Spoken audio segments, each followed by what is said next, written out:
A continuación, Noticiero Telesucesos. Clasificación A.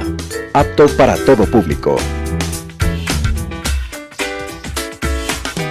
Un noticiero pensado para usted porque se lo merece. Nos acercamos a la realidad desde diferentes perspectivas. Noticiero Telesucesos. Primera parte del Noticiero Telesucesos con las noticias más importantes del día.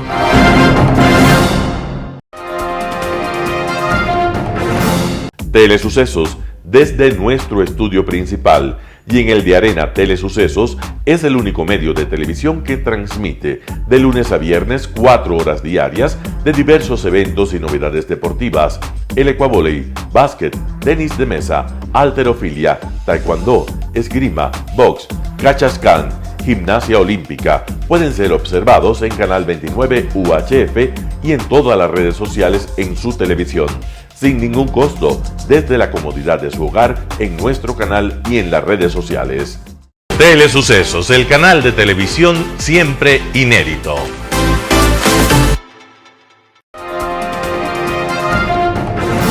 Un día como hoy. Un médico cirujano, en un viaje por mar, naufragó y llegó a tierras extrañas. En una misteriosa isla, los habitantes medían apenas unas pulgadas, en otras solo existían gigantes, y así, de sorpresa en sorpresa, nos lleva a lugares dominados por nobles caballos, mientras que las bestias éramos los humanos. Esta novela es un clásico llamado Los viajes de Gulliver, y su autor es Jonathan Swift, un pastor protestante preocupado por la sociedad humana. Muchos lectores creen que se trata de una historia infantil, pero en verdad es una de las grandes obras satíricas en la historia de la literatura.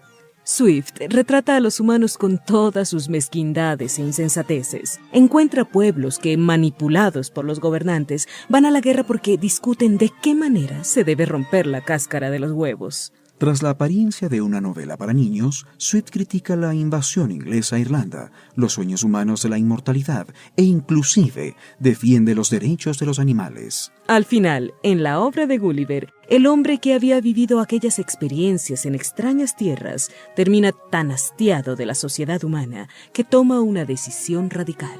Al regresar a Inglaterra, Gulliver rechaza a su familia y a sus amigos humanos y empieza a vivir en paz y armonía con los caballos a los que descubre como más nobles.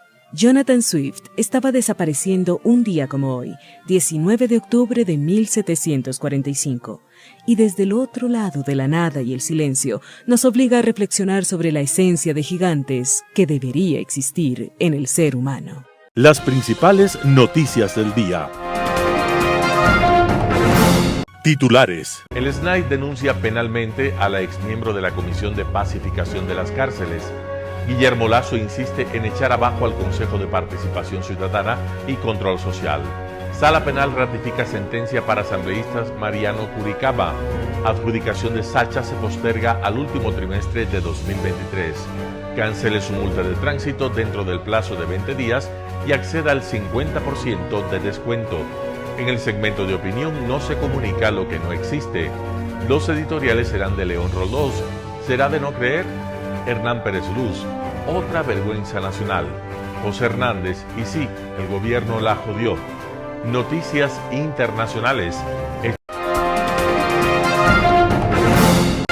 Noticias del día. El SNAI denuncia penalmente a la exmiembro de la Comisión de Pacificación de las Cárceles. Guillermo Rodríguez, director del Servicio Nacional de Atención Integral de Personas Privadas de la Libertad, denunció penalmente a Claudia Garzón. Ella, de nacionalidad colombiana, integró la Comisión de Diálogo Penitenciario y la Pacificación creada por el presidente Guillermo Lasso en diciembre del 2021. El 16 de junio pasado, esa instancia dejó de actuar a la finalización del plazo otorgado por el presidente Lasso. Sin embargo, Garzón, según el SNAI, continuó actuando desde ese entonces. Garzón, según la denuncia de Rodríguez, engañó a las autoridades carcelarias para ingresar a los presidios y tener contacto con los jefes de los mayores grupos delincuenciales del país. Así, el 26 de septiembre, Claudia Garzón ingresó al CDP de Pichincha en una supuesta visita oficial. según los registros de la policía y de las Fuerzas Armadas, a sus aparentes funciones para prevenir la tortura. El 27 de septiembre, el director de inteligencia de la policía dice el escrito que emitió una alerta de información donde se asegura que Garzón ingresó a través de engaños al director del centro carcelario, alegando ser representante de los derechos humanos, haciendo mal uso de documentos no autorizados. Pero hay más. El director de inteligencia aseguró que ella quiso ingresar el 24 de septiembre a la cárcel 4 de Guayaquil para visitar a Macías Villamar y a Jorge Adolfo alias Fito. Por eso, el director Rodríguez denunció el 18 de octubre a Claudia Garzón en la Fiscalía de Pichincha por el delito de usurpación y simulación de funciones públicas. La pena, si es hallada culpable, es de hasta 3 años de cárcel. Guillermo Lasso insiste en echar abajo al Consejo de Participación Ciudadana y Control Social. Francisco Jiménez, ministro de Gobierno, entregó este 18 de octubre del 2022 una propuesta de enmienda constitucional para eliminar las competencias que tiene el Consejo de Participación Ciudadana y Control Social, creado durante el régimen de Rafael Correa. La decisión se produjo después de que el 13 de octubre del 2022 los magistrados de la Corte Constitucional determinaron que la pregunta 6, relacionada con las atribuciones del Consejo de Participación, no podía ser sometida a enmienda constitucional vía consulta popular, sino por reforma parcial vía Asamblea Nacional. Ante esto, el gobierno resolvió dividir a la pregunta 6 en 2 partes e insistir en eliminar la facultad del Consejo de Participación de designar autoridades de control del Estado y pasar estas competencias a la función legislativa. Karen Sichel, asesora jurídica de la Presidencia de la República, calificó al Consejo de Participación Ciudadana y Control Social como la joya de la corona del régimen correísta, usada para implementar un modelo de control que no existe en ningún país del mundo. Jiménez espera un pronunciamiento favorable de la Corte Constitucional en los próximos días sobre esta pregunta. Luego, una vez que el panorama esté completo, se entregarán 2 o 3 preguntas más relacionadas con temas de seguridad y economía. El régimen calcula que de aquí a unas 3 semanas estaría listo el pliego de preguntas para iniciar la nueva fase, el proceso electoral. Jiménez dijo que también se trabajará en el decreto ejecutivo con el que se viabilizará el mecanismo para las 6 preguntas que sí fueron aprobadas en la Corte. Sala Penal ratifica sentencia para asambleísta Mariano Curicama. La justicia negó al asambleísta Mariano Curicama la casación presentada para liberarse de una de sus 2 sentencias, cuando ejercía como prefecto de Chimborazo. Según informó Fiscalía, la Sala Penal de la Corte Nacional de Justicia rechazó el recurso por voto de mayoría y le ratificó la sentencia de 1 año de prisión por incumplimiento de decisión legítima de autoridad competente. Curicama fue sentenciado en el 2019 por no pagar jubilaciones a funcionarios de la prefectura de Chimborazo, que presidía. Además de esta pena, Curicama tiene una segunda cadena de 2 meses de prisión por consusión, es decir, cobro de diezmos. En este proceso, más de 500 trabajadores del Consejo Provincial de Chimborazo revelaron descuentos realizados en sus roles de pago. Dinero que era depositado en una cuenta particular de la ex viceprefecta. En esta causa, la justicia debe fijar fecha y hora para la audiencia de apelación. El asambleísta no se ha pronunciado al respecto. Adjudicación de Sacha se posterga al último trimestre del 2023. La petrolera estatal Petroecuador anunció que espera firmar el contrato en el tercer trimestre de 2023. La intención es aumentar la producción de Sacha desde los actuales 70,000 barriles diarios de petróleo hasta los 120,000 barriles diarios. Sacha es ahora el segundo campo de mayor producción, luego de Auca. Para lograr el objetivo, Petroecuador requiere de $4.500 millones en inversiones para incrementar la producción de este campo petrolero ubicado en la Amazonía ecuatoriana, pero no cuenta con esos recursos. De ahí que la petrolera ofrecerá un contrato de servicios específicos con financiamiento para que una contratista extranjera invierta en el campo. Bajo esta modalidad, la contratista extrae el petróleo y a cambio cobra una tarifa por barril que es pagada por el Estado. La tarifa aplica a la producción que logre incrementar sobre una curva base. Además, la contratista extranjera asume la inversión y los costos de producción. La petrolera estatal está tomando su tiempo para definir el mejor modelo económico para maximizar los beneficios para el Estado. Y es que el contrato de servicios específicos con financiamiento está bajo la lupa de la Contraloría, que inició una auditoría para determinar si esos contratos petroleros han dejado perjuicios para el Estado. Petroecuador ha firmado 22 contratos petroleros firmados bajo la figura de servicios específicos con financiamiento.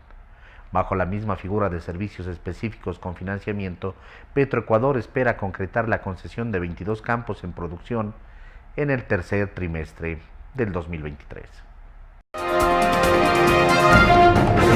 Cancele su multa de tránsito dentro del plazo de 20 días y acceda al 50% de descuento.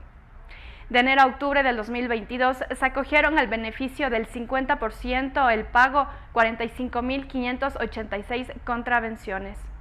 El 10 de agosto del 2021 se realizó la reforma de Ley Orgánica de Transporte Terrestre, Tránsito y Seguridad Vial, dentro de la cual se estableció que las infracciones ya no gravarán el 2% de recargo mensual y además, de acuerdo con la disposición 34ª, quien cometa una contravención de tránsito tendrá 20 días, una vez que llegue la notificación para acceder al 50% del valor de la multa.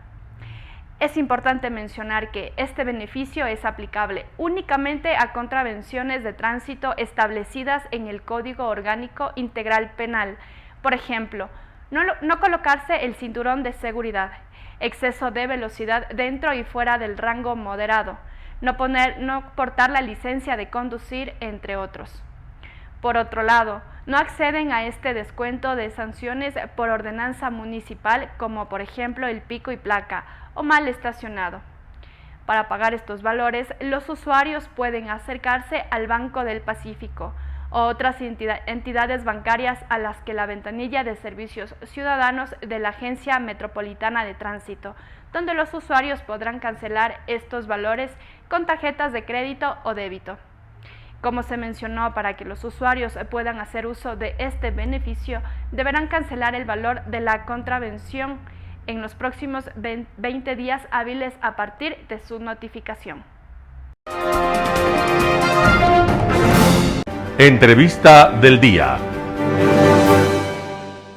La mañana de este miércoles en Radio Sucesos, Natalie Arias, asambleísta de Creo, habló sobre el veto a la ley de comunicación. Veamos la nota. Mañana jueves se reúne el Pleno para votar el veto parcial mixto del Ejecutivo a la Ley de Comunicación y hay una recomendación por parte de la Comisión de allanarse al veto presidencial. Efectivamente, el día de ayer teníamos ya la convocatoria, una sesión extensa con muchas comparecencias y además comisiones generales, es decir, invitados dentro de la Asamblea para que expongan su posición frente a diversos temas. Y en realidad pues ha quedado suspendida el día de ayer y se retomaría el día de mañana. Se espera pues que hasta las 2 de la tarde pues ya tengamos en este caso un pronunciamiento. Recordemos que estamos hablando de un veto mixto, es decir, retomemos ahí un poco, ¿no? La Asamblea Nacional lamentablemente se pronunció por un proyecto que retrocedía en relación pues a la situación que ya tenemos con la ley actual. Se retrocedía al 2013, ¿no? Sí, Era una cosa... sí, rescataba elementos efectivamente de la ley Mordaza, la que todos recordamos, todos los que tenemos interés realmente en que la comunicación realmente pues sea un ejercicio pleno de un derecho de los ecuatorianos. Y de la misma forma, ¿qué es lo que sucedió de ahí? El Ejecutivo se pronunció, observaciones en este caso de las denominadas observaciones por inconveniencia, es decir, observaciones a los textos como tal, por alguna otra consideración y observaciones que son las más relevantes, en este caso de carácter constitucional. Eso pasó por la Corte Constitucional. La Corte le concedió, en este caso, pues la razón a las observaciones que presentaba el Ejecutivo y las remitió a la Asamblea Nacional para hacerlas efectivas. Es decir, esas observaciones tenían que traducirse en artículos, en una redacción que respetara ese pronunciamiento de la Corte. Es decir, en el momento en el que existe un pronunciamiento con relación a los artículos de un proyecto de ley, por parte de la Corte, a la Asamblea únicamente le queda acoger esos criterios, porque vienen de un examen de constitucionalidad. Bueno, vamos un poco por por el mecanismo asambleísta, que es, primero, los artículos declarados inconstitucionales por la Corte Constitucional no pueden ser tocados por la Asamblea Nacional. Así, aquellos que tenían en efecto pues observaciones de constitucionalidad podían tomar los dos caminos. Si la Corte los vetaba completamente, efectivamente ya no toparlos, o si en este caso pues hacía una observación, acoger ese mismo criterio y trasladarlo en la redacción de artículos, de un artículo allí, sin separarse en lo absoluto de lo que dice la Corte Constitucional. Siempre podrá ser examinado nuevamente si es que acaso alguien considera que eso ha sido pues que ese trabajo por parte de los asambleístas no ha sido adecuadamente realizado. Cualquier votación y discusión tiene que ser sobre lo que quedó, sobre los artículos declarados por inconveniencia por el Ejecutivo. Sí, efectivamente, allí tenemos dos posiciones, pues no, con respecto a los artículos sobre los que se sugiere el allanamiento, es decir, acoger las recomendaciones del Ejecutivo o la redacción propuesta por el Ejecutivo para ser mucho más claros, y en ese sentido lo que podría pasar es únicamente que en este caso pues variemos la votación, que es de hecho aquello sobre lo que quisiera llamar la atención en este momento. Normalmente, ¿qué es lo que se hace? Se separa los bloques de allanamiento y los bloques de ratificación. Eso es básicamente la forma en la que procedemos cuando se trata de un veto. Pero ahora entiendo pues que la organización política Pachacuti va a estar buscando que separemos las votaciones. Y eso sí se puede, sí se puede hacer, sin embargo... ¿Por qué se quiere hacer? Ese es exactamente el tema. ¿Ustedes qué creen? Yo creo que primero habrá que escuchar la última posición, porque ayer lamentablemente, con el respeto del caso, muchas gracias, con el respeto del caso, primero dijeron que una votación artículo por artículo, lo que nos llevaría a 35 votaciones. Claro. Eso no es que es imposible. No es imposible, pero no es sí, no es, y sobre todo que en este caso estamos hablando de un proyecto de ley que en su conjunto ha tenido una observación pues global, podríamos decir, y es básicamente que lo que aprobó la Asamblea no era respetuoso con aquellos, en este caso, principios que tenía que respetar, los principios ante todo los que eviten que haya retrocesos en el ejercicio del derecho de comunicación de los ecuatorianos. Solamente para que la gente tenga claro cuál es el procedimiento que se necesitan 92 votos, necesita la oposición para insistir en su texto original. Así es. 70 necesita, se necesita para allanarse a la propuesta presidencial. Si no hay ninguno de los dos votos, ¿qué pasa? Es un allanamiento tácito. Entra por el Ministerio de la Ley el veto presidencial. Siempre y cuando no exista otra moción. Porque si no, podría existir efectivamente, pero eso nos llevaría nuevamente a la situación que estábamos describiendo hace un momento, la de separar las votaciones, pero con qué motivación en ese caso, porque hay artículos sensibles, sí, por supuesto, aquellos que tienen que ver, por ejemplo, con la asignación de frecuencias. Esos son temas que definitivamente, pues, sobre los que hay que poner incluso, pues, mayor atención, porque podrían, pues, prestarse para algún tipo de problemas en el futuro, podemos decir, algún tipo de inconveniente, o de hecho, pues deberían quedar aún más protegidos, en este caso porque estamos hablando nuevamente pues de acceso a frecuencias, es decir, de la oportunidad de acceder o no a un nuevo canal de comunicación. Ese es el tema, asambleísta, porque mucha gente podría decir, bueno, la ley de comunicación, ¿qué importancia tiene para la economía del país, para el tema social? Pero aquí sí es un tema bien importante por la situación política del país, por lo que representa una ley de comunicación, por lo que representaba en el pasado desde el 2013 y por lo que representa para el presidente Lazo, que el día que se posesionó desactivó la ley de comunicación, digamos, suspendiendo la ejecución del reglamento. Entonces, es un tema que tiene un trasfondo político importantísimo. Sin duda alguna, porque estamos hablando de uno de los ejes de la democracia. Estamos hablando de la posibilidad de tener o no en el país cada vez un periodismo de investigación mucho más fortalecido, sin que se caiga en la autocensura que tanto daño hizo en los periodos pasados. Y de la misma forma también estamos hablando de los mecanismos que en este caso podrían a los que lamentablemente podrían exponerse en los medios de comunicación en caso pues de que alguien quiera repetir contra ellos por sentirse, entre comillas, afectado por esas declaraciones. Entonces, aquí hay por supuesto que tener, impulsar, y esto es el concepto de fondo que existía, pues en este caso, la autorregulación, este tipo de regulación que en efecto pues los ciudadanos pueden demandar también de sus medios de comunicación para que pues en esa responsabilidad que tiene que existir únicamente se utilice pues la información de medios confirmados y además también pues de las fuentes adecuadas, ¿no? Por su parte, Catalina Avilés en Radio Sucesos esta mañana, ella es presidenta de la Fundación Jonathan y habló acerca del evento para recaudar fondos encaminados al trabajo social. Escuchemos lo que dijo. Recordamos que Fundación Jonathan es una fundación de servicio social para niños y ancianos sin fines de lucro que brinda apoyo siempre a los más necesitados y hoy tiene una cruzada culinaria y una peña para poder conseguir fondos. Cuéntenos un poco del tema, Catalina.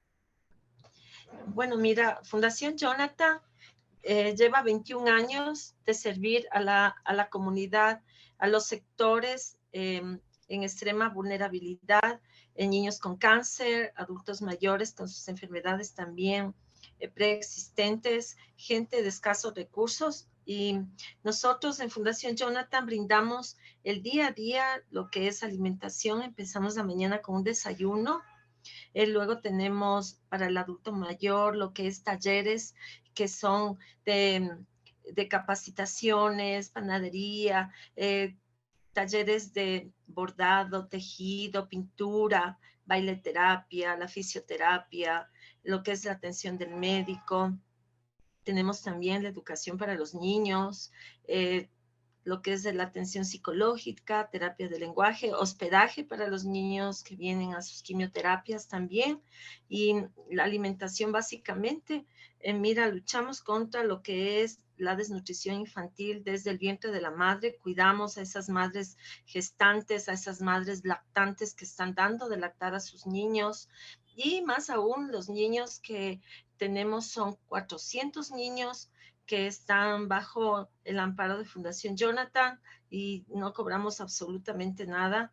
Todo lo hacemos gratuitamente, pero claro, haciendo siempre este tipo de emprendimientos. Este tipo de emprendimientos como es la Peña Solidaria, que va a tener lugar el 21 de octubre en el Rancho San Vicente, que es el club de oficiales de la Policía Nacional, y también la venta de la colada morada, que es una colada morada tradicional, que 21 años la venimos realizando con la Corporación Mesa de los Chefs, es garantizada y elaborada con mucho amor para todas las personas solidarias, las empresas que gusten apoyar a la Fundación Jonathan, las familias también que gusten apoyarnos. Los servimos sin ningún costo, ¿sabes?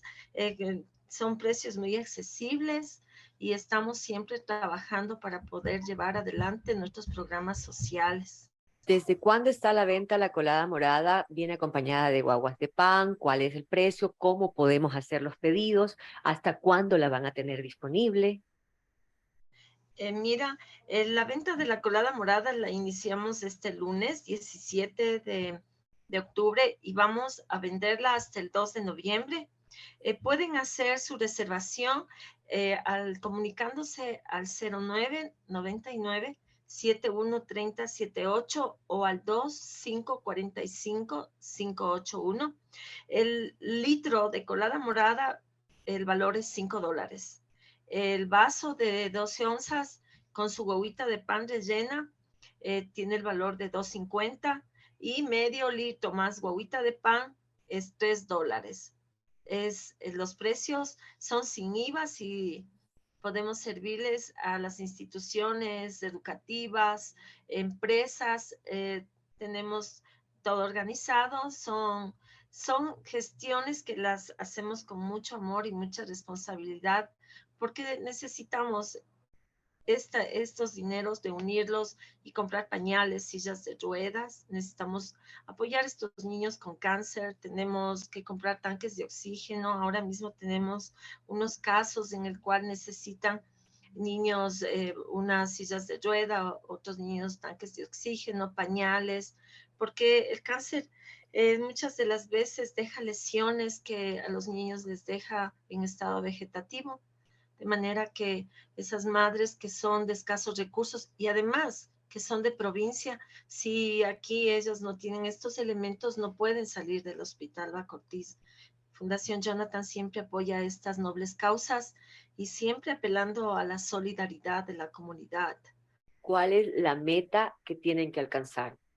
¿Cuántos litros de colada morada tienen que ser vendidos para poder alcanzar los recursos que necesitan para solventar parte del trabajo que hacen? Bueno, nosotros tenemos una meta de 4,000 litros de colada morada para poder cumplir. Tenemos 200 niños que son con discapacidad, como es parálisis cerebral, y ellos también necesitan una silla de ruedas para movilizarse.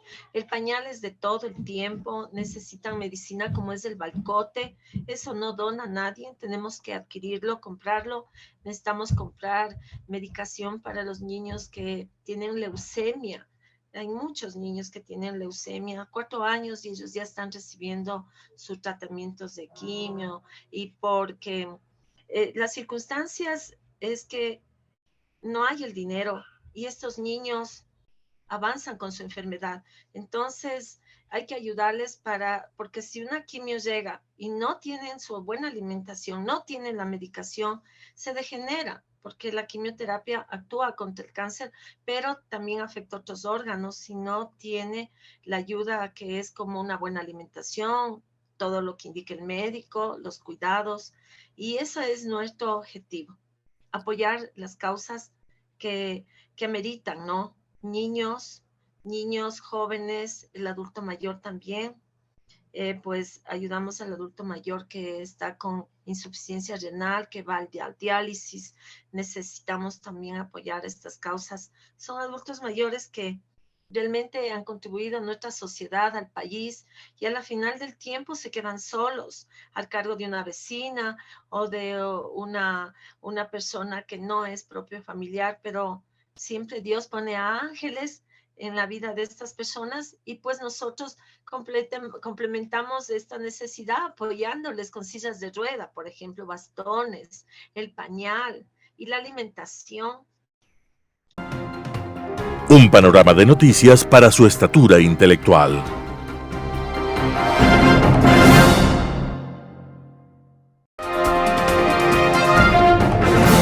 Opinión. En los últimos 17 meses de gobierno del presidente Lasso, 3 secretarios de comunicación han estado a cargo de la comunicación del gobierno. Y esto ha generado críticas desde varios sectores y evidencia una de las debilidades del Ejecutivo. Sin duda, una de las actividades más importantes en la administración del Estado es comunicar. De esta forma, los ciudadanos no solo pueden conocer las acciones del gobierno, también se genera una opinión acerca de las acciones u omisiones de las autoridades. Y además, la comunicación cumple un rol articulador en todo el sistema político. Permite la discusión y traslado de las necesidades de los ciudadanos, su atención en el marco de las instituciones del Estado y la retroalimentación de estas acciones hacia la ciudadanía. Pero cuando se intenta comunicar algo que no existe, pues la cuerda se tensa muy rápidamente y es imposible sostener la falta de gestión o errores en la administración del Estado. De igual manera, cuando no existe empatía con la ciudadanía, cuando no se entienden sus necesidades, cuando se pierde la mirada ante los reclamos legítimos de la gente y se los confunde con desestabilización, también se pierde la oportunidad de fortalecer la conversación entre ciudadanos y autoridades. Y la falta de una comunicación efectiva deriva en un desgaste de la confianza institucional. Y esto es gravísimo para la legitimidad de los poderes del Estado, ya que los ciudadanos dejan de creer en las acciones de las autoridades y ellos a su vez se dedican a apagar los incendios que provoca su incapacidad comunicativa y de gestión. Existe una frase muy conocida entre quienes se dedican a la comunicación: lo que no se comunica no existe. Pero la coyuntura política nacional nos ha demostrado con total certeza que no se comunica lo que no existe. Si no hay una comprensión real de lo que hace el Estado, si no se toman en cuenta las necesidades de la ciudadanía y si no hay un equilibrio de gobierno capaz de tomar decisiones que le permitan recuperar su credibilidad y acercarse a la gente, las cadenas nacionales, entrevistas o publicaciones no alcanzarán para que las autoridades puedan levantar la imagen de nuestras instituciones. La comunicación es una parte de la gobernanza, pero no la única. Para gobernar con efectividad se necesita inclusión, capacidad, decisión, gestión y un gran fervor cívico para encontrar el mejor camino para sacar adelante al país. Muchas gracias. Editorial. ¿Será de no creer? León Roldós, El Universo. Las encuestas me importan un pito, expresión del presidente Guillermo Lasso en la entrevista con Carlos Vera el reciente 12 de octubre de 2022. Su significado solo es no darles importancia, ningún otro, no implica tacha a las encuestadoras. El gobierno de Rafael Correa persiguió a Sedatos y Polibio Córdoba por las encuestas de la elección presidencial del 2017, lo que llegó hasta el procesamiento penal. Sin duda que podría haber encuestas direccionadas, pero más acertado es considerar que reflejan percepciones, por eso usualmente son sensibles a que estas últimas varíen. Ahí hay una expresión de Lasso de que hay una percepción real de aceptación ciudadana que él la vive y la que los medios intentan generar haciendo noticia de solo lo malo. Yo creo que son volátiles las percepciones, pero que aún cuando las encuestas se sustenten en estas, siempre hay que considerarlas, no como necesariamente acertadas. El miércoles 12 de octubre se publicaron las de Monitor Market de Blasco Peño Herrera y Solá, a base de una muestra tomada en Quito y Guayaquil los días 8 y 9 de octubre. La función judicial es lo peor evaluado, solo con el 8.5% que estaría calificando su gestión como buena. ¿Ha hecho mérito para aquello? Las reformas de procedimiento y las penales del Correato complicaron todo, por las condicionalidades, los extensos términos, las posibilidades de suspensión de audiencias, los casos de medidas sustitutivas y las rebajas de pena. En lo civil y en lo administrativo también hay problemas que han generado que se direccionen los casos a la justicia constitucional por la vía de las acciones de protección. La corrupción es sensible. Después está la Asamblea, que solo tiene una aceptación del 10%, por la imagen de conflictividad y oportunismo político, con mayoría aplastante contra el gobierno, aun cuando hasta ahora, fuera de las trabas, no se han concretado acciones de desestabilización. El presidente Lasso aparece con valoración de bueno solo del 14.5%. La percepción es que ha hecho cosas buenas, pero en necesidades inmediatas, prioritarias, de calidad de vida, subsisten omisiones. El riesgo es que un país va a la deriva y la Policía Nacional está calificada de positivo solo con el 13.1%. Lo de la muerte de María Belén Bernal, en que se pasa la amenaza de disponibilidad del alto mando a la percepción de que no todo se queda en lo burocrático, cuando las tomas de la madrugada del homicidio demuestran que en la Escuela Superior de Policía podía pasar de todo. Al ingresar el teniente imputado del crimen en evidente estado de ebriedad, momentos antes de la supuesta ejecución del crimen, luego la cadete y después la abogada que fallece sin que se perciba disciplina alguna. ¿Habrán sido permitidas estas liberalidades en este recinto policial sin que haya mando que las sancione más allá del caso singular? Sí preocupa que la aceptación en las percepciones recogidas en la encuesta citada sea menos que mediocre, aun cuando sean injustas. Esas percepciones podrían ser caldo de cultivo para alguien que ofrezca llegar al poder como milagrero. Así lo tomaron casi todos los tiranos, aun cuando luego potenciaron abusos y corrupción. León Roldós, El Universo. Otra vergüenza nacional. Artículo de Hernán Pérez Luz publicado en Diario El Universo. El presidente de la Corte Nacional de Justicia debería renunciar a su cargo. Su reunión a escondidas con el jefe de la bancada del Partido Social Cristiano y con el presidente de la Asamblea Nacional en casa de este último constituye otra vergüenza para el país. Cuando la prensa ha pedido explicaciones, el presidente de la Asamblea ha alcanzado a decir apenas que con el presidente de la Corte les une un vínculo familiar, mientras que el parlamentario social cristiano simplemente ha intentado hacer chistes con motivo de haber sido pescados infraganti. El presidente de la Corte guarda silencio, probablemente esperando que el país se olvide de este escándalo. Si los magistrados de la Corte Nacional optan por mirar a otro lado ante semejante acto, debemos entender los ecuatorianos que ellos o autorizaron esta reunión o están de acuerdo con este tipo de prácticas. Esta reunión enrostra al país el grado de descomposición que corroe las instituciones públicas en el Ecuador y concretamente el sistema judicial. Todos los esfuerzos que hacen diariamente muchos servidores judiciales por actuar con transparencia quedan anulados por actuaciones como las del presidente de la Corte Nacional. Como se trata de 3 funcionarios públicos a los cuales los ecuatorianos les pagamos un sueldo, tenemos derecho a saber cuál fue el motivo de esta reunión y cuáles fueron los acuerdos a los que se llegó. La máxima autoridad del más alto tribunal de justicia de cualquier nación del mundo debe respetar la dignidad del cargo que ostenta. Una reunión oculta a la luz pública entre un juez de la jerarquía del presidente de la Corte Nacional con actores políticos es inconcebible en una democracia moderna donde el principio de separación de los poderes es esencial. ¿Podría alguien imaginarse al presidente de la Corte Suprema de Justicia de los Estados Unidos reuniéndose a escondidas con algún líder del Partido Republicano o con la señora Nancy Pelosi, la líder de la Cámara de Representantes? O para no irnos muy lejos, nadie podría concebir que algo similar haga el presidente de nuestra Corte Constitucional, al doctor Alí Lozada. Esta reunión clandestina entre el presidente de la Corte Nacional y su pariente, el presidente de la Asamblea y un líder parlamentario que proviene de un partido que ha demostrado tener históricamente una suerte de incontenible deseo carnal con la justicia, recuerda a otra reunión similar que ocurrió años atrás entre el entonces dueño del país, el ingeniero León Febres Cordero, y asimismo el presidente de la entonces Corte Suprema de Justicia y otros magistrados en una casa privada. Fue un hecho bochornoso que avergonzó al Ecuador.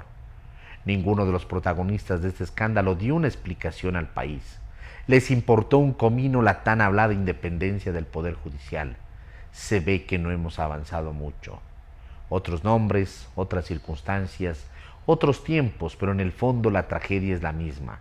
La falta de compromiso de las élites del Ecuador por fortalecer al Poder Judicial y el voraz deseo de los políticos de turno por poseer jueces amarrados a sus curules o a sus hamacas siguen intactos.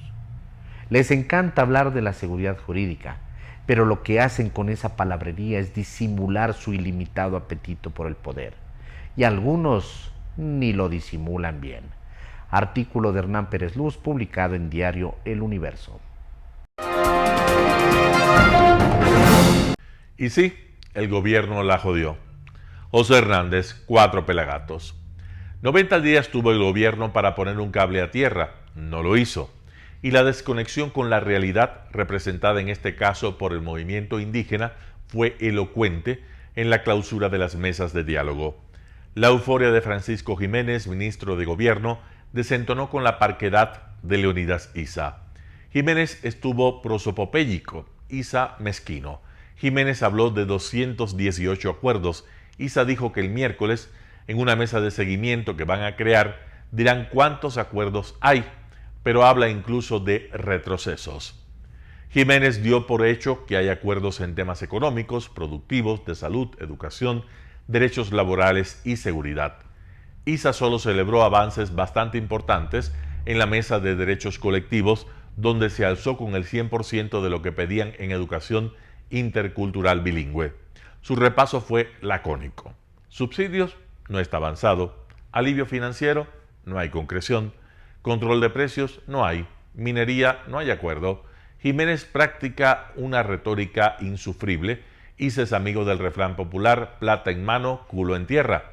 Por eso, al hablar de las deudas, aprovechó para anunciar que si la gente no puede pagar, eso lo juzgará él, tendremos que volver a las calles. Orondo dijo que aquello no es una amenaza. Jiménez habló después de él y se ve que no lo escuchó.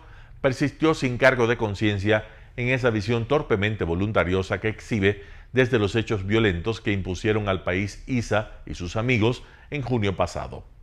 De ahí vienen esos 218 acuerdos que promociona el gobierno y que ISA no reconoce. De ahí viene el discurso rimbombante, según el cual el gobierno se hizo cargo de tantos años de iniquidades y olvido de las comunidades más pobres. Jiménez vende al país ese discurso que es, en realidad, un peligroso malentendido. Porque vamos a ver, ¿las comunidades indígenas merecen ser atendidas? Obvio. Cuatro Pelagatos ha propuesto algunas veces una suerte de plan Marshall para ellas y los más pobres, pero ISA no es un reformista y Jiménez finge no saberlo. No lo dijo al país, no ha leído Estallido, el libro donde el líder indígena, con una honradez intelectual que se le agradece, confiesa que su plan es destruir este sistema. Y si no leyó, Jiménez podía, o los otros ministros, decir al país los pedidos que llegaban a las mesas de diálogo. Ahora se pueden leer en el acta de cierre de proceso que, por error o conveniencia, está incompleta. Hace falta la entrega insensata de la educación de los niños indígenas a unos dirigentes políticos fanáticos. Es inverosímil toparse con algunas de las cosas que aceptó el gobierno y otras muchas que rechazó. El conjunto, en todo caso, no habla de simples reivindicaciones de luchadores sociales. Es el programa político de ISA y otros radicales. Por eso resulta aleccionador leer los desacuerdos. ISA y sus amigos pidieron, por ejemplo, y como resultado del paro violento y supuestamente reivindicativo de junio, que Ecuador no firme el Plan Ecuador con Estados Unidos y que el gobierno les entregue información sobre todos los acuerdos suscritos con ese país. También trazaron e impusieron políticas en el manejo petrolero y minero, en la política de rehabilitación en las cárceles, en la política de seguridad ciudadana, en la política tributaria, en la ley que se hará sobre Petroecuador y, por intermedio del Ejecutivo, pretendieron dictar políticas a la Fiscalía. Ahora lo harán con la Asamblea Nacional. ¿Atender a las comunidades más pobres? No hay duda. Pero el gobierno no está negociando con un líder indígena ortodoxo. ISA es un revolucionario que no se oculta y Jiménez jugó con entusiasmo y una enorme irresponsabilidad el papel de ingenuo. ISA le agradeció mientras en su discurso atacó al presidente Lasso, como si Jiménez actuara por cuenta propia. El gobierno sabía que no debía abrir el compás, lo hizo, y Jiménez, colmo de la ironía, se felicita de haber pasado de 10 pedidos a 218 acuerdos. La estrategia ante un político leninista como ISA parecía sencilla: reducir sus pedidos a temas vitales para sus comunidades y exigirle, poniendo al país de testigo, que el resto, su programa político, lo ponga a consideración de los electores. Si querían neutralizarlo, no lo lograron. Le permitieron chantajearlos y obtener por esa vía lo que las urnas no le han dado. Ahora Jiménez, con total acuerdo del presidente, ha cedido a nombre del Estado y del país ante un puñado de dirigentes que, prevalidos de las ventajas que les otorga la fuerza callejera, quieren cogobernar en unos casos y en todos los casos boicotear mediante la amenaza la gestión de este gobierno y de los sucesivos, porque además estiran a su antojo los derechos previstos en el marco de un Estado plurinacional. Otra bomba de tiempo. José Hernández, 4 Pelagatos. Noticias internacionales. El presidente de Estados Unidos, Joe Biden, este martes volvió a hablar de un tema crucial para los demócratas: el derecho al aborto. Bajo renovada presión por la alta inflación ante la proximidad de las elecciones de mitad de periodo en el Congreso, Biden hizo la gran promesa de convertir inmediatamente en ley el derecho al aborto en Estados Unidos, si los demócratas mantienen la mayoría legislativa.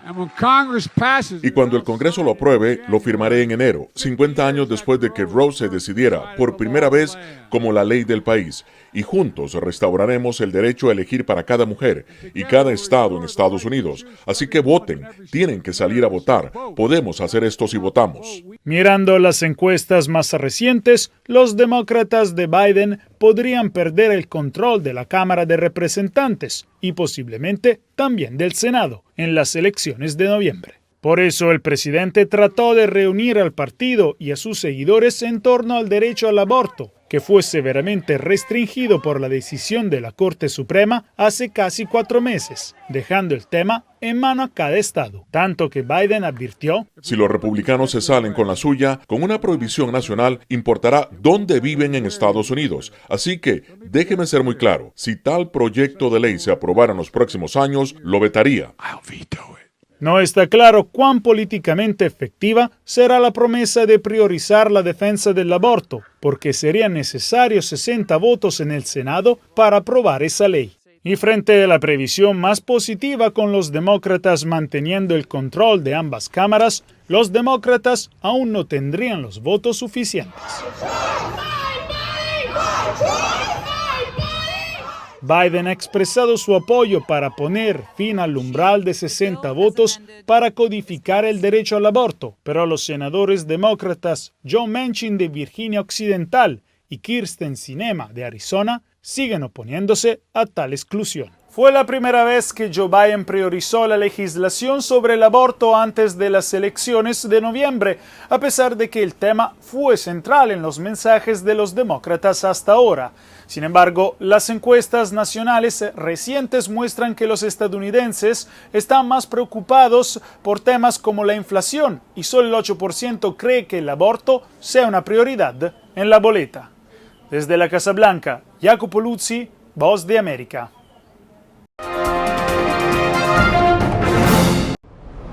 Rusia ha comenzado a sacar civiles de Jersón ante el avance de las tropas ucranianas. Se cree que Kiev se ha lanzado a la ofensiva para recuperar esta ciudad del sureste de Ucrania. Moscú asegura que ha estado evacuando a la gente de la región limítrofe con la península de Crimea, que todavía controla. Sin embargo, Ucrania habla de deportaciones forzosas. Y el ejército ruso admite que la situación es tensa. Este funcionario cuenta que se están realizando esfuerzos organizados para reubicar a los residentes en la otra orilla del río Dnipro. Ya está disponible un ferry para llevar a la gente desde el puerto de Jersón hasta Oleski y Olaprostán, donde se ha abierto un punto de alojamiento temporal. Los rescatadores distribuirán la dirección del viaje, que se elegirá en función del deseo de la propia persona. Habrá una oportunidad de alojarse en nuevos territorios, así como de viajar a la Federación Rusa. Jersón fue una de las primeras grandes ciudades en caer ante los invasores rusos en febrero. Tras varios reveses de las fuerzas rusas, el presidente Vladimir Putin ha declarado la ley marcial en las 4 regiones que se había anexionado. Antes de incorporarse a la Federación Rusa, la República Popular de Donetsk, la República Popular de Lugansk y las regiones de Jersón y Zaporilla vivían de facto bajo la ley marcial, así que ahora solo hay que formalizarlo según la legislación rusa. Por eso he firmado un decreto que introduce la ley marcial en esas 4 entidades de la Federación Rusa. Lo enviaré inmediatamente al Consejo para su aprobación. Mientras algunas partes de Ucrania, como la recientemente liberada Kupiansk, comienzan a recuperarse de la ocupación rusa, otras siguen bajo un ataque casi constante. Se ha informado de que la capital, Kiev, y otras ciudades han sido alcanzadas por ataques aéreos en la mañana del miércoles.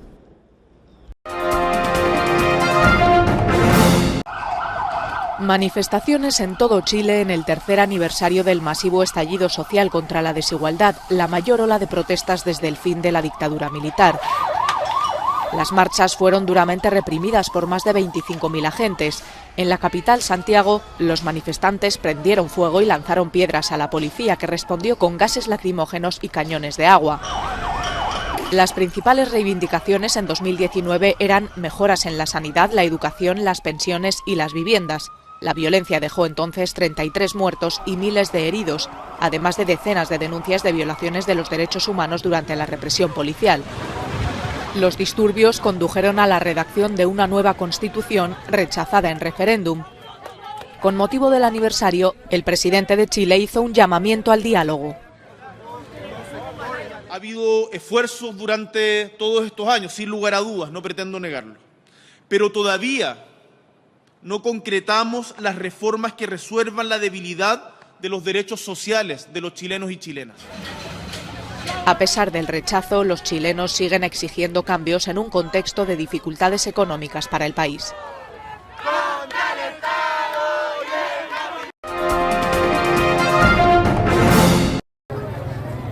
de migrantes venezolanos deambulan por las distintas fronteras de México con Estados Unidos.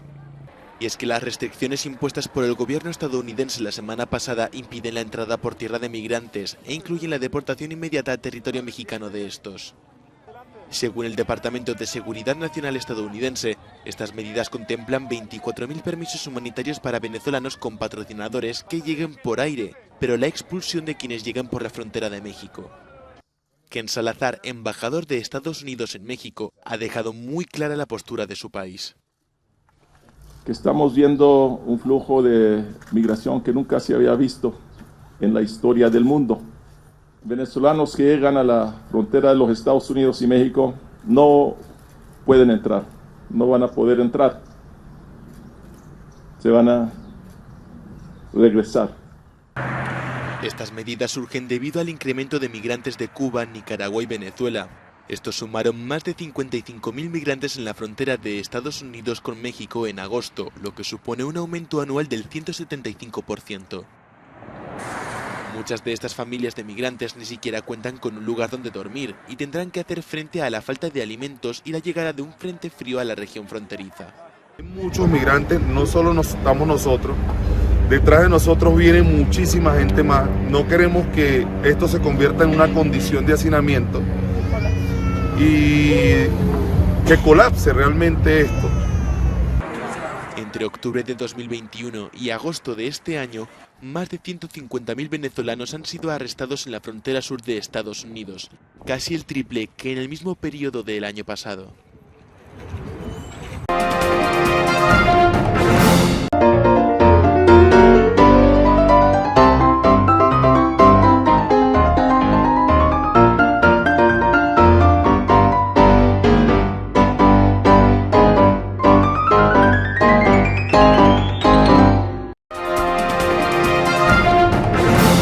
Quienes no tienen televisión por suscripción atenderán nuestra señal sin costo en Canal 29 UHF Telesucesos. Telesucesos, el canal de televisión siempre inédito. El noticiero Telesucesos es retransmitido de lunes a viernes a las 7 horas por Radio Planeta Sur 106.1 FM de la ciudad de Loja. Noticiero Telesucesos.